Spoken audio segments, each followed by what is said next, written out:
નમસ્કાર વિદ્યાર્થી મિત્રો, ફરી એકવાર યુટ્યુબ ચેનલમાં આપ સર્વનું હાર્દિક સ્વાગત છે. આજે આપણે ધોરણ 7 સાયન્સ એન્ડ ટેકનોલોજી સબ્જેક્ટમાં અસાઇનમેન્ટના આગળના પ્રશ્નની ચર્ચા કરીશું. આજના લેક્ચરમાં આપણે અસાઇનમેન્ટનો પ્રશ્ન નંબર 4 ક આકૃતિ સહ પ્રયોગ વર્ણવો એ જોઈશું.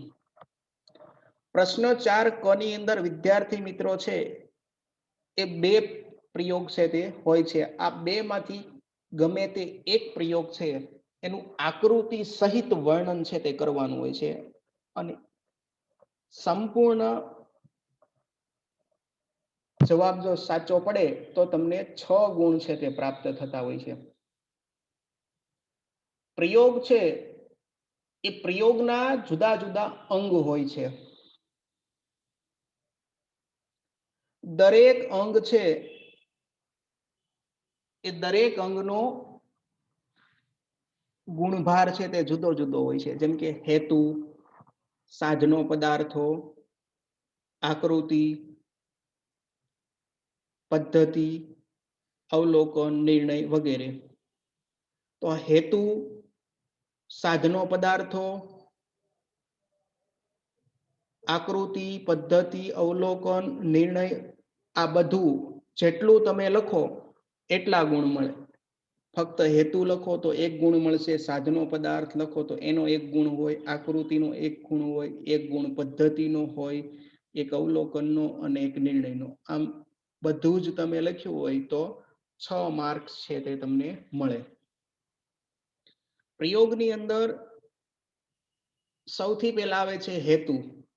આપણે અહીં એક પ્રયોગ જોઈએ તો કે ઘન પદાર્થમાં થતું ઉષ્માનું સંચરણ છે એ ઉષ્મા વહન દ્વારા છે તે થતું હોય છે. આ પ્રયોગની સમજૂતી મેળવીએ. આ પ્રયોગ માટે જરૂરી સાધનો અને પદાર્થો જોઈએ તો સાધનોમાં જરૂર પડશે ધાતુનો સળિયો. આ દેખાય છે આકૃતિની અંદર, એક ધાતુનો સળિયો છે તે લીધો, અથવા તો ધાતુની કોઈ પટ્ટી હોય, માપપટ્ટી તો પણ ચાલે. ટાંકણી, સ્પિરિટ લેમ્પ કે જેથી સ્પિરિટ લેમ્પથી મદદથી આપણે એને સળિયાને ગરમ કરી શકીએ. તો સ્પિરિટ લેમ્પ અને સળિયાને સીધો બાંધી રાખવા માટે એક સ્ટેન્ડની જરૂર પડશે અને પદાર્થ તરીકે જરૂર પડશે મીણ. સમજ પડી? ધાતુનો સળિયો, ટાંકણી, સ્પિરિટ લેમ્પ, સ્ટેન્ડ અને મીણ. પછી આકૃતિ એકદમ સરળ છે વિદ્યાર્થી મિત્રો. એક સ્ટેન્ડ દોરવાનું છે, પછી એક સળિયો દોરી દેશું, પછી સ્પિરિટ લેમ્પ છે એને દોરી દેશું, પછી ટાંકણીઓ છે તે નીચે ચોંટાડી દઈશું. વિદ્યાર્થી મિત્રો, આકૃતિ તમે દોરો ત્યારે ખાસ બાબત છે એ ધ્યાનમાં રાખવાની કે આકૃતિ છે એમાં ડાઘા પડેલા ક્યાંય દેખાવા જોઈએ નહીં. અમુક વિદ્યાર્થી આકૃતિ દોરતા હોય એકદમ રફ આકૃતિ હોય, અમુક સાફ કરતી વખતે રબરથી ભૂંસતા હોય ત્યારે પેજ અમુક જગ્યાએથી ફાટી ગયેલું હોય, અમુક જગ્યાએ પેન્સિલના કારણે રબર ભૂંસવું હોય તો કાળા ધાબા પડી ગયા હોય, તો એ આકૃતિ છે એ બરાબર કહી શકાય નહીં, એના માર્ક છે તે કપાઈ શકે. આકૃતિની અંદર નામ નિર્દેશન પણ હોવું જોઈએ, એરો કરીને. જેમ કે આ સ્ટેન્ડ છે, આ મીણથી ચોંટાડે ટાંકણી છે, આ ધાતુનો સળિયો છે, આ સ્પિરિટ લેમ્પ છે. આ રીતે સરસ સ્વચ્છ અને સુઘડ નામ નિર્દેશન વાળી આકૃતિ છે તે હોવી જરૂરી છે. ત્યાર પછી પદ્ધતિ એકદમ સરળ હોય છે કે જેવી રીતે પ્રયોગ માટેના જેમ જેમ તમે સાધનો ગોઠવતા જાઓ એનું જ વર્ણન છે. પદ્ધતિમાં બીજું કાંઈ નથી. પહેલા તમે શું લીધું, પછી શું લીધું, કોની સાથે કોને જોડ્યું, એ બધાનું ક્રમસર એક એક વિધાન છે એનું વર્ણન કરો, એ જ પદ્ધતિ છે. ઘણા વિદ્યાર્થીઓને પદ્ધતિ થોડીક અઘરી લાગતી હોય, પણ વિદ્યાર્થી મિત્રો પદ્ધતિ બિલકુલ અઘરી હોતી નથી. જેમ કે પ્રયોગ માટે શું જરૂરી છે તો કે ધાતુનો સળિયો. તો કે સૌ પ્રથમ એક ધાતુનો સળિયો લો,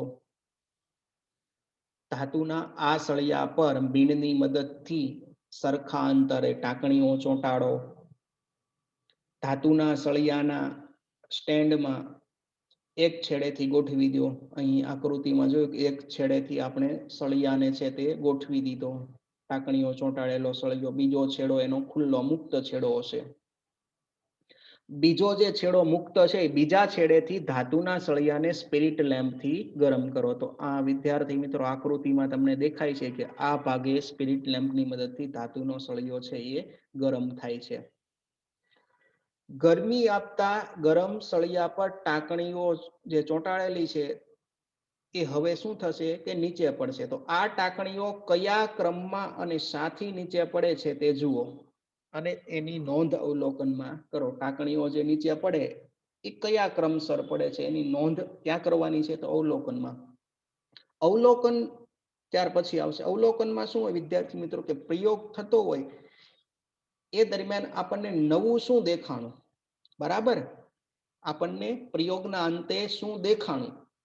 તો કે અહીંયા શું દેખાય છે? તો કે ટાંકણીઓ નીચે પડે છે, દેખાય છે ને? તો અવલોકનમાં બસ એ જ લખવાનું હતું. પહેલા તો આપણે સાધનોની ગોઠવણી કરી, પછી પ્રયોગ કર્યો. તો પ્રયોગની પછી આપણને શું જોવા મળ્યું એ એટલે એનું અવલોકન, નિરીક્ષણ, જેને આપણે શું કહીએ? નિરીક્ષણ. તો કે ધાતુના સળિયા છે એ સ્પિરિટ લેમ્પ અથવા તો કોઈ મીણબત્તીથી તમે ગરમ કરો તોય ચાલે. એવું નથી કે સ્પિરિટ લેમ્પ હોય તો એની મદદથી જ આપણે ધાતુના સળિયાને ગરમ કરી શકીએ. તો મીણબત્તીની મદદથી પણ તમે ગરમ કરી શકો છો. તો ધાતુના સળિયા છે એ સ્પિરિટ લેમ્પ તરફના છેડેથી નજીકનું મીણ ગરમ થતા પીગળે છે અને ટાંકણીઓ ક્રમશઃ નીચે પડે છે. તો યાદ રાખીશું કે સ્પિરિટ લેમ્પ તરફના છેડેથી શું? સ્પિરિટ લેમ્પ તરફના છેડેથી ટાંકણીઓ ક્રમશઃ નીચે પડે છે. નિર્ણય. આ છેલ્લો એનો ભાગ છે પ્રયોગનો, કે પ્રયોગ થઈ ગયો પછી શું સાબિત થયું? પ્રયોગ આપણે શા માટે કર્યો હતો? એમાં શું આપણને પ્રયોગમાં સફળતા મળી કે નહીં? એનો જવાબ છે તે છેલ્લે નિર્ણય, કે આપણે કયો નિર્ણય કર્યો? તો કે ધાતુના સળિયામાં ઉષ્માનું વહન ગરમ છેડા તરફથી ઠંડા છેડા તરફ થાય છે, બરાબર? ધાતુના સળિયામાં ઉષ્માનું વહન ગરમ છેડા તરફથી કયા છેડા તરફ? ઠંડા છેડા તરફ થાય છે. આમ ધાતુમાં ઉષ્મા વહનની રીતે ઉષ્માનું પ્રસરણ થાય છે, બરાબર? અથવા તો તમે નિર્ણયમાં એવી રીતના ટૂંકમાં પણ લખી શકો કે આ પ્રયોગ ઉપરથી સાબિત થાય છે કે ધાતુ પદાર્થમાં ઉષ્માનું પ્રસરણ ઉષ્મા વહનની રીતે થાય છે. શું લખી શકાય નિર્ણયમાં? કે આ પ્રયોગ ઉપરથી સાબિત થાય છે કે ઘન પદાર્થમાં ઉષ્માનું પ્રસરણ ઉષ્મા વહનની રીતે થાય છે. જે આ હેતુ છે વિદ્યાર્થી મિત્રો એ જ નિર્ણયમાં લખવાનો છે. યાદ રહેશે? પણ થોડુંક વાક્યને થોડુંક ગોઠવી દેવાનું છે.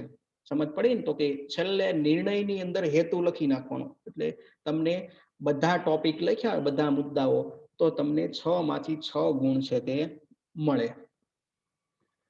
ત્યાર પછી બીજો પ્રશ્ન જોઈએ, બીજો પ્રયોગ. તો પ્રયોગનો હેતુ છે કે પ્રવાહી પદાર્થમાં ઉષ્માનું પ્રસરણ ઉષ્મા નયનની રીતે થાય છે તે સાબિત કરવું.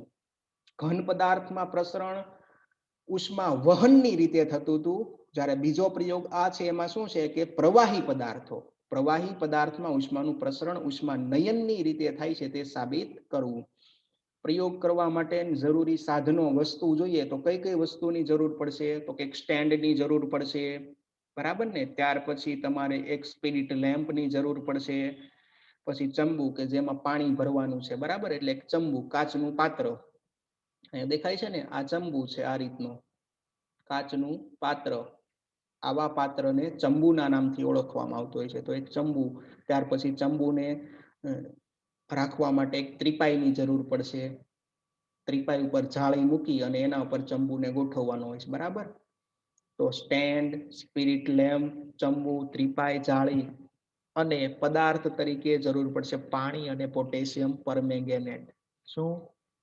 પાણી અને પોટેશિયમ પરમેંગેનેટ. વિદ્યાર્થી મિત્રો સાધનો એટલે કે વસ્તુઓ, અને પાણી કોઈ વસ્તુ નથી, બરાબર ને? એ પદાર્થ છે. શું છે? પદાર્થ. કોઈ કેમિકલ હોય, બરાબર? એ બધા પદાર્થ કહેવાય. ત્યાર પછી એની આકૃતિ એકદમ સરળ છે કે સ્ટેન્ડ દોરવાનું છે, પછી ચંબુ દોરવાનો છે. ઘણા વિદ્યાર્થી મિત્રો આ ચંબુ દોરતા હોય ને ત્યારે આ નીચેનો ભાગ એકદમ, આ ચંબુનો ભાગ આ ગોળ હોય છે, બરાબર? તમે પરિકરની મદદથી અથવા તો કોઈ ગોળાકાર વસ્તુ હોય, નાની બંગડી હોય તો એની મદદથી તમે આ ગોળ કરી શકો. એક્ઝામ લખતા હોય ત્યારે તમારી પાસે કાંઈ ન હોય એવું ગોળ દોરવાનું, તો તમે બોટલનું ઢાંકણ છે એ મૂકીને પણ ગોળ દોરી શકો. તો આ એકદમ ગોળ થવું જોઈએ. ઘણા આમ લાંબુ લંબગોળ કરી દે તો એ ખરાબ લાગે, બરાબર, એના માર્ક્સ પૂરા ન પણ મળે. એટલે એકદમ આ ગોળ ચંબુ કરવાનો. ત્યાર પછી અહીંયા તો સીધું હોય, સ્કેલની મદદથી થઈ જાય. તો ખાસ ધ્યાન રાખવાનું ચંબુ ને કે આ નીચેનો અડધો ભાગ છે એ કેવો રાખવાનો છે, ગોળ, બરાબર. ત્રિપાઈ દોરી દેવાની છે અને પછી સ્પિરિટ લેમ્પ છે એ આપણે દોરી દઈશું. સ્પિરિટ લેમ્પને આપણે કોઈ બ્લોક ઉપર મૂકી દીધો એટલે ઊંચો રહે થોડો. હવે જોઈએ પદ્ધતિમાં તો તમને મેં અગાઉ પણ કીધું કે કેવી રીતે હોય, કે જેમ જેમ પ્રયોગ થતો જાય કયા કયા સાધનોની આપણે ગોઠવણી કરી એનું વર્ણન, એ જ એની પદ્ધતિ. તો કે સૌ પ્રથમ એક પારદર્શક કાચના ચંબુને પૂરેપૂરો પાણીથી ભરો, બરાબર. આ કાચનો ચંબુ લીધો અને પૂરેપૂરો પાણીથી ભરી દીધો. હવે શું કરશું, તો કે આ પાણી ભરેલો જે ચંબુ છે તેને સ્ટેન્ડમાં આકૃતિમાં બતાવ્યા પ્રમાણે ગોઠવો, કે સ્ટેન્ડ પર સાથે છે તે જોડી દેવાનો આ ત્રિપાઈ મૂકીને, બરાબર. ત્રિપાઈ મૂકી એની પર ચંબુ ને પછી સ્ટેન્ડ સાથે જોડી દેવાનું એટલે કે પડી ન જાય. હવે શું કરશું, પેલા ચંબુ લીધો, પાણીથી ભરી દીધો, એને સ્ટેન્ડની મદદથી ગોઠવી દીધો. હવે તો કે ચંબુને સ્પિરિટ લેમ્પ વડે ગરમ કરવાનું શરૂ કરો. હવે ગરમ કરવાનું શરૂ કરો એટલે તરત જ ચંબુના પાણીમાં પોટેશિયમ પરમેંગેનેટના 2-4 કણ નાખી પાણીનું ધ્યાનથી અવલોકન કરો. જ્યારે ચંબુનું પાણી તમે ગરમ કરવાની શરૂઆત કરો એટલે તરત જ એમાં 2-4 કણ છે એ શું નાખી દેવાનું, પોટેશિયમ પરમેંગેનેટ છે તે નાખી દેવાના. પછી એનું અવલોકન કરો કે શું થાય છે તે ચંબુની અંદર, બરાબર. પદ્ધતિ આટલું કરવાનું છે, બરાબર. પછી પ્રયોગને અંતે જે તમને જોવા મળશે એ અવલોકનમાં આવશે, બરાબર, કે તમે શું અવલોકન કર્યું, તમે શું જોયું. તો કે જેવો તમે પોટેશિયમ પરમેંગેનેટ નાખશો એટલે પાણી ધીમે ધીમે તમને જાંબલી રંગનું થતું જોવા મળશે, કેમ કે પોટેશિયમ પરમેંગેનેટ પાણીમાં ઓગળી અને જાંબલી રંગ આપનું થઈ જતું હોય છે. તો પાણીમાં આ જાંબલી રંગના કણોનું પ્રસરણ નીચેથી ઉપર તરફ, શું, નીચેથી ઉપર તરફ અને ઉપરથી નીચે તરફ, યાદ રહેશે ને. ચંબુમાં જાંબલી રંગના કણોનું પ્રસરણ નીચેથી ઉપર તરફ અને ઉપરથી નીચે તરફ, યાદ રહેશે. નીચેથી ઉપર તરફ અને ઉપરથી નીચે તરફ થાય છે. નિર્ણય, નિર્ણયમાં શું લખવાનું છે, તો કે જે હેતુ છે આ પ્રયોગ ઉપરથી સાબિત થાય છે કે પ્રવાહી પદાર્થમાં ઉષ્માનું પ્રસરણ ઉષ્માનયનની રીતે થાય છે, બરાબર ને. આ પ્રયોગ ઉપરથી સાબિત થાય છે કે પ્રવાહી પદાર્થમાં ઉષ્માનું પ્રસરણ ઉષ્માનયનની રીતે થાય છે. અથવા તો એમ પણ લખી શકાય કે પાણી ઉષ્મા પ્રસરણની ઉષ્માનયનની રીતથી ગરમ થાય છે. જે તમને અનુકૂળ આવે એ લખી શકાય. તો એકદમ સરળ હતો પ્રયોગ. ત્યાર પછી આગળના પ્રયોગની વાત કરીએ તો ત્રીજો પ્રયોગ છે એ એસિડ, બેઝ અને ક્ષાર પ્રકરણમાંથી લેવામાં આવ્યો છે. કે આપેલું દ્રાવણ છે કે એસિડ, બેઝ કે ક્ષાર છે તે સાબિત કરવું કે શું છે તે. તો કે પ્રયોગ માટેનું સાધનો જોઈએ, કઈ કઈ વસ્તુની અને પદાર્થની જરૂર પડશે. તો કે સાધનોમાં જરૂર પડશે એક લાલ લિટમસ પત્ર, ભૂરું લિટમસ પત્ર, બરાબર. લિટમસ વગર એસિડ બેઝની ચકાસણી છે તે કરવી શકાય નહીં, એટલા માટે લિટમસ પત્ર, લાલ લિટમસ પત્ર અને ભૂરું લિટમસ પત્ર. પછી ડ્રોપર, દેખાય છે ને આકૃતિમાં, ટોપર એટલે નાની ટોટી જેવું હોય જેના મદદથી ટીપા છે તે પડે. એસિડ બેઝના ટીપા છે એ લિટમસ પત્ર ઉપર નાખવા ડ્રોપરનો ઉપયોગ થાય. ત્યાર પછી કસનળી, જુદા જુદા દ્રાવણોને ભરવા માટે આ બધી કસનળીઓ છે. 5-6 જે તમને દેખાય છે આ 5 છે તે કસનળી છે. પછી કસનળીનું સ્ટેન્ડ, કસનળી ઊભી રાખવા માટે છે એ સ્ટેન્ડની જરૂર પડે, નહીંતર એ પડી જાય એટલા માટે. અને પદાર્થમાં જરૂર પડશે જુદા જુદા દ્રાવણો, જેવા કે લીંબુનો રસ છે, સાબુનું દ્રાવણ છે, સોડા વોટર છે, મીઠાનું દ્રાવણ છે, પાલકનો રસ છે, વગેરે જેટલા દ્રાવણો તમારે ટેસ્ટ કરવાના હોય, એસિડ છે કે બેઝ છે કે ક્ષાર, એ બધા દ્રાવણોને કસનળીમાં ભરી દઈશું. આપણે 5 દ્રાવણો છે તે લીધા. આકૃતિની અંદર કસનળી દોરી દેવાની, સ્ટેન્ડની અંદર ઊભી, અને લીંબુનો રસ, સાબુનું દ્રાવણ, સોડા વોટર, મીઠાનું દ્રાવણ, પાલકનો રસ છે તે ભરી દેવાનો છે. બરાબર. પછી ડ્રોપર અને લિટમસ દોરી દેવાના. કેવી રીતે પ્રયોગ કરશું એનું વર્ણન, કે એક કસનળીમાં લીંબુનો રસ લો. હવે ડ્રોપરની મદદ વડે લાલ લિટમસ પત્ર પર આ દ્રાવણનું ટીપું નાખો. બરાબર. લીંબુનો રસ કસનળીમાં લીધો અને એમાંથી ડ્રોપર ભરી લેવાનું, કસનળીમાંથી લીંબુના રસનું, અને એ લીંબુના રસનું ટીપું ક્યાં નાખવાનું છે? લાલ લિટમસ પત્ર ઉપર. શું રંગમાં કોઈ પરિવર્તન થયો? એ નોંધ બધી અવલોકનમાં કરશું આપણે. બરાબર. શું એના રંગમાં કોઈ પરિવર્તન થયો? હવે ઉપરોક્ત પ્રવૃત્તિનું ભૂરા લિટમસ પત્ર માટે પુનરાવર્તન કરો. હવે એ જ રીતે એ લીંબુના રસનું ટીપું છે એ ભૂરા લિટમસ પત્ર ઉપર નાખીશું, અને એના રંગમાં પણ શું કઈ પરિવર્તન થાય છે કે નહીં એની નોંધ છે તે અવલોકનમાં કરીશું. આવી જ રીતે જુદા જુદા દ્રાવણોની લિટમસ પત્ર ઉપર થતી અસરો નોંધો. બરાબર. જેવી રીતે લીંબુના રસનું કર્યું હતું એવી જ રીતે જુદા જુદા દ્રાવણોની લિટમસ પત્ર ઉપર થતી અસરો છે તે નોંધો. અહીં અવલોકનમાં કોષ્ટક બનાવી દેવાનું. કોષ્ટકની અંદર દ્રાવણનું નામ લખવાનું. અહીં તમે જેટલા દ્રાવણ લીધા છે, જેટલી કસનળી, એની અંદર ભરેલા દ્રાવણ છે તે અહીંયા દર્શાવી દેવાના. પછી 2 લિટમસ હતા. બરાબર. એટલે લાલ લિટમસ ઉપર થતી અસર અને ભૂરા લિટમસ પત્ર ઉપર થતી અસર. સમજ પડી? એક કોલમમાં લાલ લિટમસ પત્ર પર થતી અસર, પછીની કોલમમાં ભૂરા લિટમસ પત્ર પર થતી અસર, અને એના ઉપરથી છેલ્લી કોલમમાં એસિડ છે, બેઝ છે કે ક્ષાર છે તે લખીશું. લીંબુનો રસ, લાલ લિટમસ પત્ર ઉપર તો કે કોઈ અસર નહીં થાય, લાલનું લાલ જ રહેશે. પણ ભૂરા લિટમસ પત્ર ઉપર જેવું આપણે લીંબુના રસનું ટીપું નાખીશું એટલે એ લિટમસ પત્રનો એટલો ભાગ લાલ બની જાય છે. એટલે ભૂરું લિટમસ લાલ બન્યું. ભૂરાને લાલ બનાવે એ પદાર્થ એસિડ હોય. સમજ પડી ને? તો લીંબુનો રસ શું છે? એસિડ છે. સાબુનું દ્રાવણ, લાલ લિટમસ પત્ર ઉપર સાબુના દ્રાવણનું ટીપા નાખશો તો એ લાલ છે તે ભૂરું બની જશે, પણ ભૂરા ઉપર એની કોઈ અસર થશે નહીં. જે પદાર્થ લાલ લિટમસને ભૂરું બનાવે એ શું છે? બેઝ છે. પછી સોડા વોટર. સોડા વોટર એટલે સાદી સોડા. નામ સાંભળ્યું ને? સોડાની દુકાને તમે પીવા માટે જતા હો ત્યારે સાદી સોડા એટલે કે એની અંદર પાણી હોય અને એમાં કાર્બન ડાયોક્સાઇડ વાયુ ઉમેરેલો હોય. બરાબર.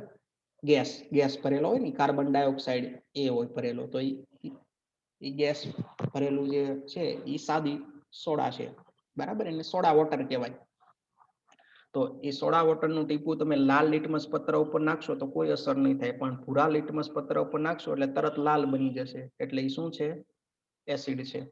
પછી મીઠાનું દ્રાવણ, લાલ લિટમસ અને ભૂરા લિટમસ ઉપર કાંઈ અસર થશે નહીં, અને કાંઈ અસર ન થાય તો શું હોય? તટસ્થ એટલે કે ક્ષાર હોય. પાલકનો રસ, પાલકના રસનું ટીપું લાલ લિટમસ ઉપર નાખશો તો કોઈ અસર થશે નહીં, પરંતુ ભૂરા લિટમસ ઉપર નાખશો એટલે તરત લાલ બની જશે. એટલે ખબર પડી કે એ શું છે? પાલકનો રસ એ એસિડ છે.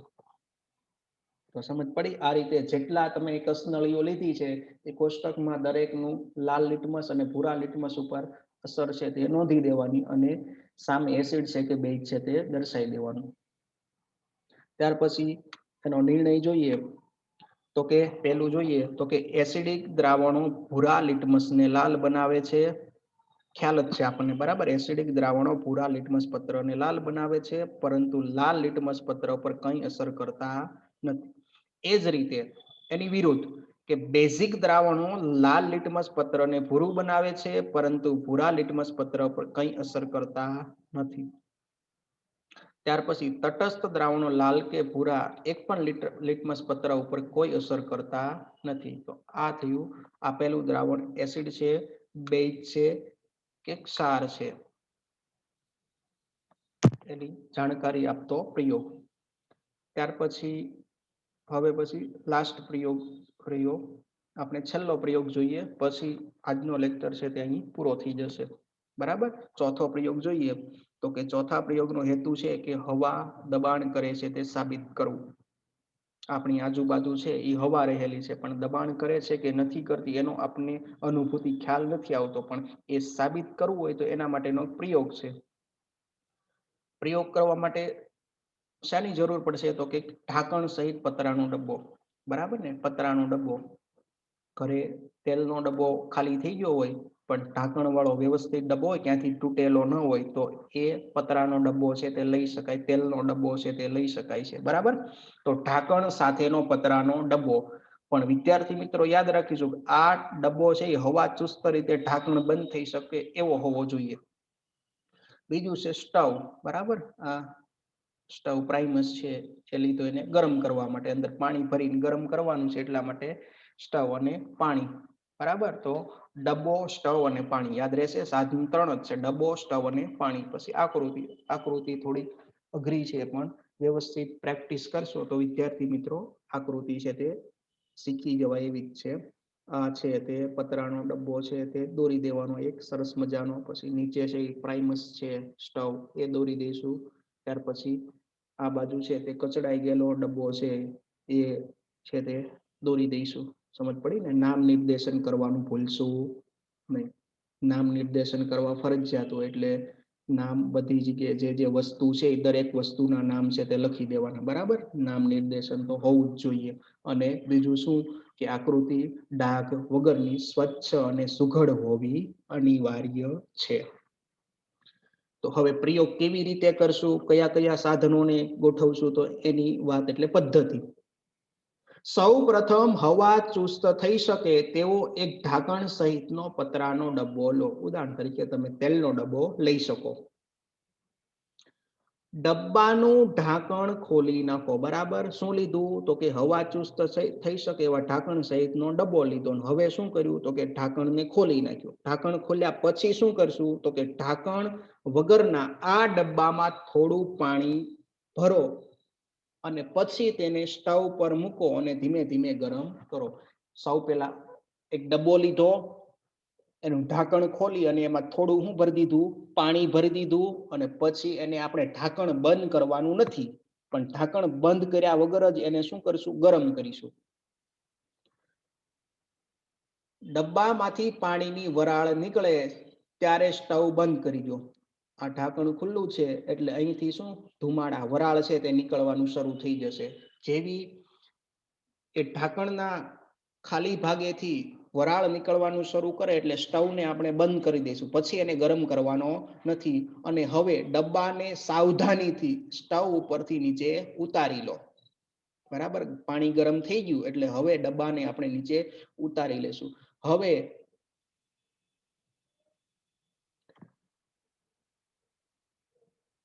ઢાંકણ છે એને બંધ કરી દઈશું. બરાબર. અને ઢાંકણ પાણી ભરી અને બંધ, વરાળ નીકળવાનું શરૂ થઈ જાય પછી તરત જ બંધ કરી અને પછી ઉતારો, અથવા તો ઉતારી પછી છે તે બંધ કરી દો તોય ચાલે. સમજ પડી ને. તો પાણી છે એ ઉકળવા લાગે એટલે ડબ્બાને આપણે નીચે ઉતારી લેશું અને પછી એને ઢાંકણ હવા ચુસ્ત રીતે બંધ કરી દઈશું. હવે ડબ્બા પર થોડું પાણી રેડો. હવે ડબ્બા પર થોડું પાણી રેડો અને અવલોકન કરો કે ડબ્બાનું શું થાય છે તે. તો કે અવલોકન જે જોવા મળે એ અવલોકન. શું જોવા મળશે તો કે ડબ્બા પર ઠંડુ પાણી રેડતા થોડી વારમાં ડબ્બો કચડાઈ જાય છે. સમજ પડી ને. શું જોવા મળ્યું તો કે ડબ્બો કચડાઈ ગયો. તો અવલોકનમાં આપણે લખીશું કે ઠંડુ પાણી રેડતા ડબ્બો કચડાઈ જાય છે. નિર્ણય શું આ પરથી સાબિત થયું તો કે આ પ્રયોગ ઉપરથી સાબિત થાય છે કે હવા દબાણ કરે છે. જે હેતુ હતો એ જ હેતુને આપણે નિર્ણયમાં લખ્યો કે આ પ્રયોગ ઉપરથી સાબિત થાય છે કે હવા દબાણ કરે છે. તો અહીં વિદ્યાર્થી મિત્રો આપણે 4 પ્રયોગ જોયા. 4 માંથી 2 પ્રયોગ હશે પણ જવાબમાં તમારે 2 માંથી એક જ લખવાનો હોય છે. એટલે પ્રયોગની બરાબર છે તે તૈયારી કરવાની રહેશે. આકૃતિની છે તે પ્રેક્ટિસ કરશો.